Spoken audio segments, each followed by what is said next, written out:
സ്വർഗതുല്യമായ കാശ്മീരിനെ നരകതുല്യമാക്കാൻ വേണ്ടിയിട്ട് പാകിസ്ഥാൻ നടത്തുന്ന ഈ ശ്രമത്തിന് എതിരെയായിരിക്കും ഇന്ത്യൻ സമൂഹം എന്നുള്ള കാര്യത്തിൽ ഒരു സംശയമില്ല. ഒറ്റക്കെട്ടാണ് എന്നുള്ള കാര്യത്തിൽ ഒരു സംശയമില്ല. പാകിസ്ഥാനെ സംബന്ധിച്ചിടത്തോളം എന്താണ്? പാകിസ്ഥാനെ സംബന്ധിച്ചിടത്തോളം ഇവിടുത്തെ ഒരു സമാധാന അന്തരീക്ഷം തകർക്കണം. എങ്കിൽ മാത്രമേ ഇന്ത്യനെ തകർക്കാൻ പറ്റുള്ളൂ എന്ന് അവർക്ക് നല്ല രീതിയിലാണ്. വർഷങ്ങളായിട്ട് അതിൽ ശ്രമിച്ചുകൊണ്ടിരിക്കുന്ന അതാണല്ലോ.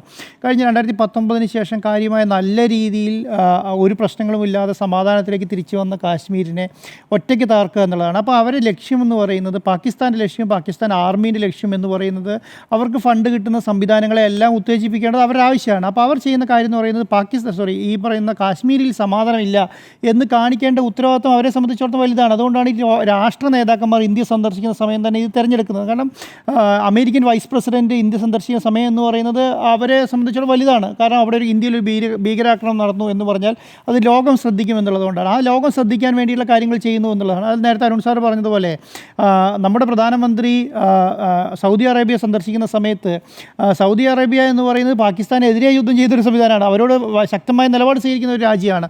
അവിടെ ഇന്ത്യ ചെന്ന് അവരോട് ഒരു മുസ്ലിം രാജ്യത്ത് ചെന്നിട്ട് അവരോടൊരു ബന്ധം സ്ഥാപിക്കുക എന്ന് പറയുന്നത് പാകിസ്ഥാനെ സംബന്ധിച്ചിടത്തോളം വലിയ ദോഷമുണ്ടാകും, അവർക്ക് വലിയ ബുദ്ധിമുട്ടുണ്ടാകുന്ന കാര്യമാണ്. അതുകൊണ്ട് തന്നെയാണ് അവർ ആ രണ്ട് സമയവും തിരഞ്ഞെടുത്തത് എന്നുള്ളതാണ് ഏറ്റവും പ്രധാനപ്പെട്ട കാര്യം.